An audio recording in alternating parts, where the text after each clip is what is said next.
Right now, Pittsburgh's best sports show is about to begin. Call us or tweet us. We've got things to talk about on the Ireland Contracting Nightly Sports Call. All right, thanks for sticking around for the Ireland Contracting Nightly Sports Call. Rich Walsh will be joined by Chris Mueller in a matter of moments, and give us a call. There he is right there. It's magic of TV. 412-575-2600. I guess the number one topic, Chris, is Naji Harris. The Steelers did not pick up his fifth-year option. $6.8 million-ish is the approximation for it. I'm kind of torn with this one, and I don't know how this is going to play out, but I think it's worth for the $6 million to pick up his option. I don't know if you're going to do any better, but it seems like they want to see how he fits in this offense. I don't know. I thought they would pick it up. I kind of thought that they would. But, you know, I interviewed Omar about 2 months ago at the Combine and after the Combine. And when I asked him that question, he didn't give me like a good answer that felt like, oh, they really like this guy. I mean, I think this is good process by the Steelers, and it's Omar Khan electing ultimately, I think, okay, franchise tag him. You're still allowed to do that, and you'd only be paying him, I don't know, 11, 12, whatever it might be. It would be a high number for a running back, but if you thought he was worth it for that 1 year, you could do it. They've done some things in the last couple of years that make me think they are really getting with the times in the NFL and maybe even ahead of the times. And so this is another encouraging step in that direction. I don't think the player here, he's been a plow horse for a pretty mediocre to bad offense. He's been their best player at times, Richie, but that doesn't mean he's been a great running back. You know, to expand on what you said, if Artie Smith thought he was as close, a little, you know, almost as close to a Derrick Henry type running back, they would have picked it up, no brainer, right? So they must not have, you know, complete confidence in this guy. Also, I'm wondering, they stripped him of his captain, and he's kind of a malcontent almost, right? And he's been outspoken. You think that had anything to do with it? So there are some people who hypothesize that because Mike Tomlin was obviously still the head coach when they picked him, that Mike Tomlin loved him and was a huge Naji Harris fan. And I think at times, Richie, Tomlin fed into that perception by talking up Harris, especially early in his career. I think if Mike still felt that way and really felt it was important to reward the guy with the fifth-year option, he could have throughout this process pounded the table in Harris's favor. I don't think he did anything of the sort, and I do not think that's a coincidence, Richie, because Naji Harris, this guy who was largely backed by Mike Tomlin for the majority of 3 years, what did he say at the end of this past season? We need more rules. We need more discipline. Essentially, that's saying your head coach isn't doing his job. If I were Mike Tomlin, I would feel betrayed by Harris, given how I had stuck my neck out for him. And I think that factor, what you're bringing up, and then maybe some of the more fine point details of it, absolutely factored into this decision. All right, we're taking your phone calls tonight, 412-575-2600. But right now, we have to take a break. Back in a couple minutes.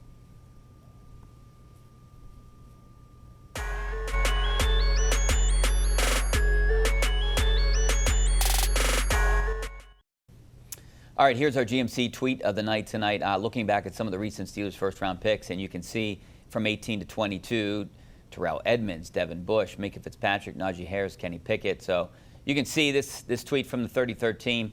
They didn't pick up Edmunds' option. They didn't pick up Bush's option, and they declined Harris's option. And then they traded away Kenny Pickett.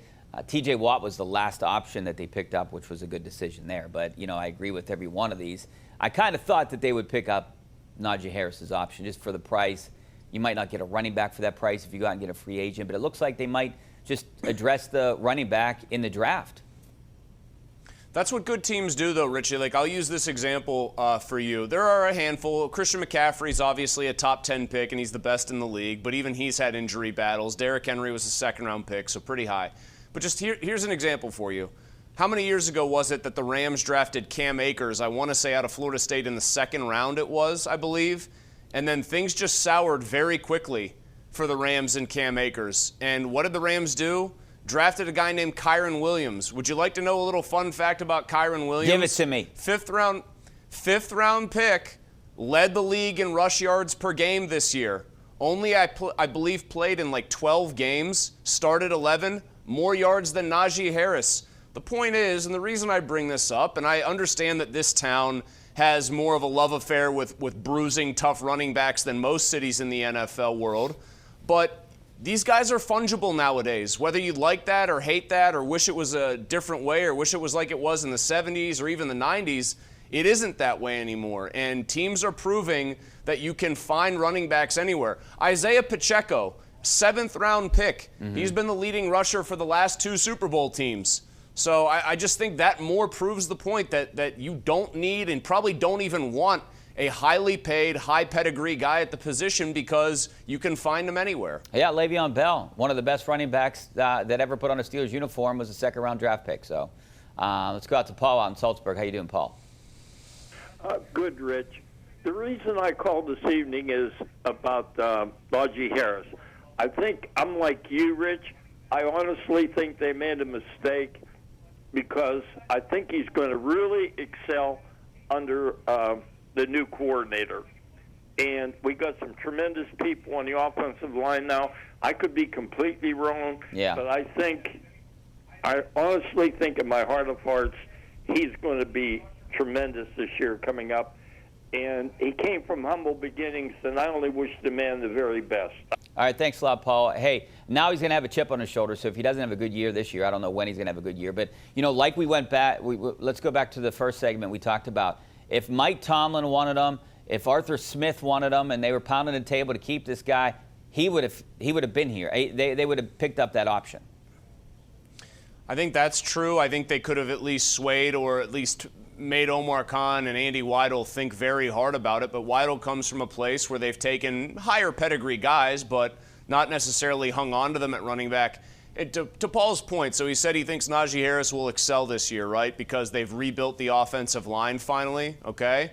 Just hypothetically, though, if you have a great offensive line, and there are a lot of people who have studied this who say good running games are more a function of your line than your running back himself, wouldn't that be an even bigger excuse or reason to just go with a guy who's a later round pick? You don't need a first-round running back if you've built a beautiful offensive line up in front of them. I know Detroit's doing it right now with Jahmyr Gibbs, and I think Detroit made a unique selection there, and he looks really good, by the way, and so does Montgomery. That's a 2-headed monster behind a great line, but in most of those cases, you don't need a great running back if you've built an elite line. And that's what the Steelers are doing right now with 2 guys. I mean, you look at Naji Harris. What was he on the field?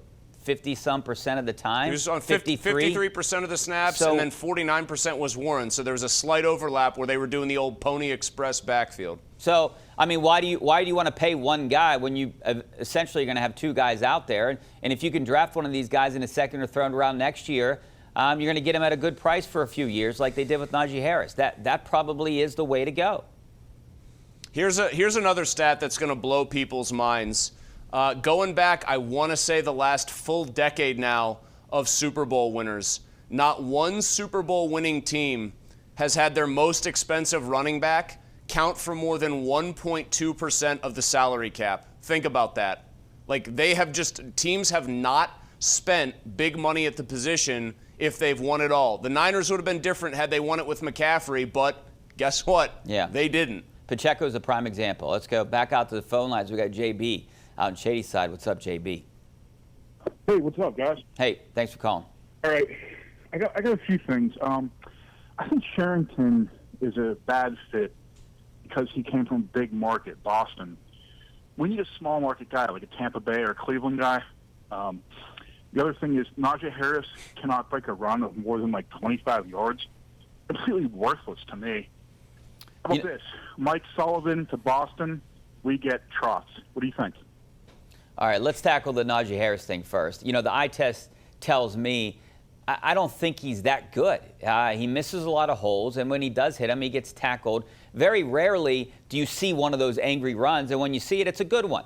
But, I mean, he just has to work to get 100 yards and to get 1,000 yards. He doesn't have that home run threat.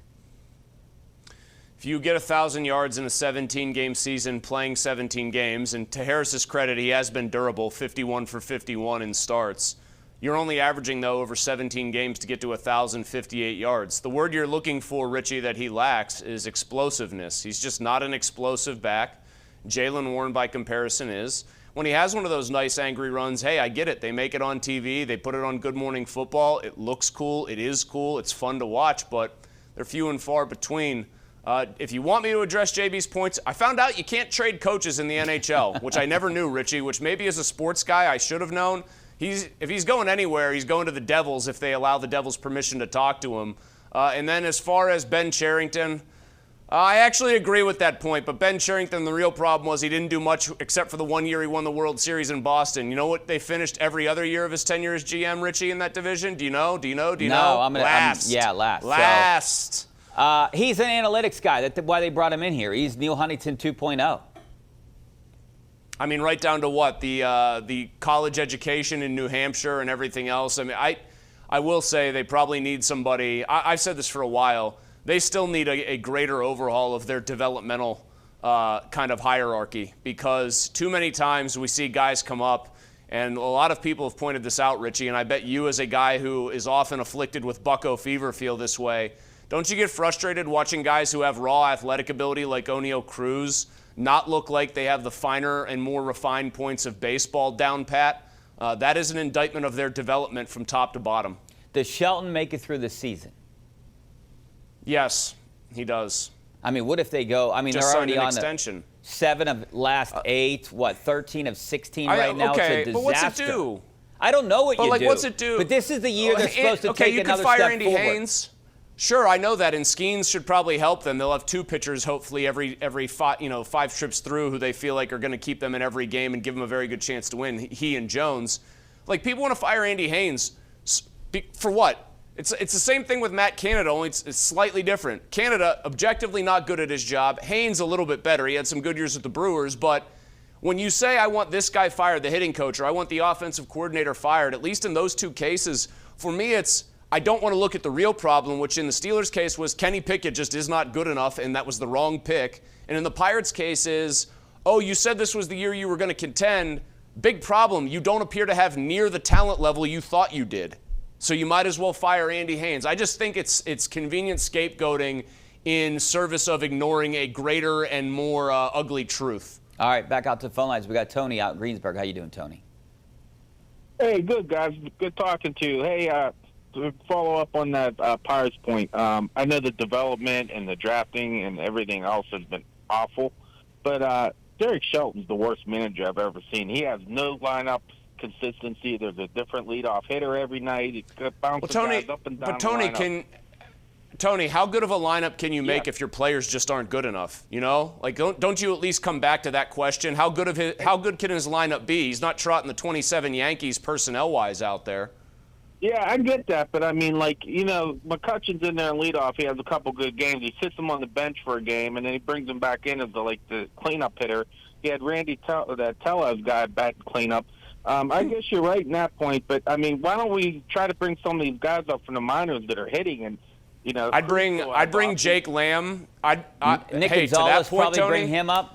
I'd bring Nick Gonzalez up. I'd bring Jake Lamb up immediately. Jake Lamb right now is the best first baseman in the organization. He should be up. He's kind of a journeyman player, but he's better than Tellez. And yeah, I'd bring Gonzalez up too. Why not? He's hitting well. So to his point, I think you might need some consistency. Don't you think? If you played baseball, don't you know if you're batting second every time that you feel comfortable? There's a comfort level there too.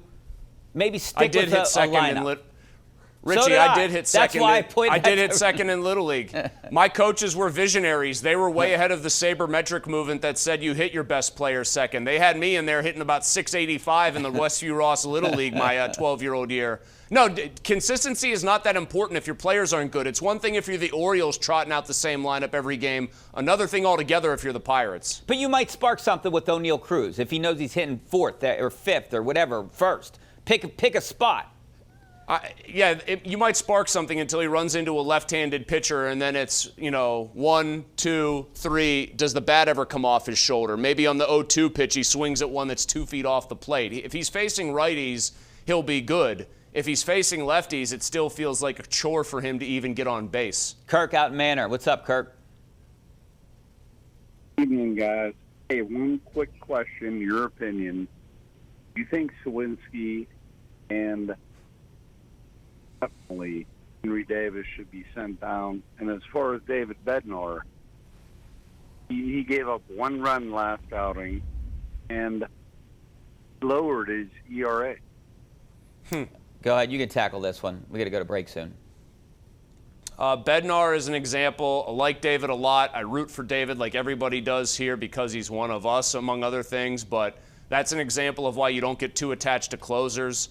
As far as Henry Davis, absolutely should be sent down.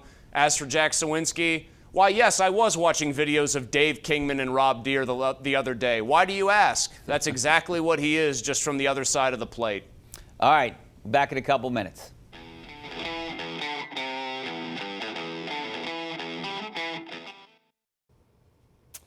All right, now it's time to turn things over to Ken Rice to find out what's coming up on KDKA News at 11. Ken? Hey, Rich, tonight a new era is beginning for a police force in the Mon Valley, plus a hoarding situation in Plum finally being addressed, and how they're upgrading the school buses in a Westmoreland County school district, all coming up on KDKA-TV News at 11. All right, thanks a lot, Ken. We'll see you in a couple minutes.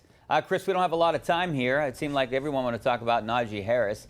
You know, like we went back, said at the beginning of the show, I'm torn on this one. I think ultimately it's probably going to be a good decision if Mike Tomlin and Artie Smith aren't on board with are on board with this. I mean, they would have been the guys that really would have been out there saying we need this guy. I'm not torn on this one at all. I think it was the right decision. I want to stress to people, if he's good this year, like really good, like, oh my God, I've never seen this Naji Harris before. He's averaging 6 yards every time he touches the ball. They can still ensure that he's a Steeler by franchise tagging him. That's the good thing here. There's no downside. This is smart, modern football by the Steelers front office. This is how you manage your roster. This is resource allocation in the proper way. Good job, Omar Khan. All right, good job tonight, Chris Mueller. Thanks a lot. We'll see you here soon, and hopefully we see you over on KDKA News in a couple minutes.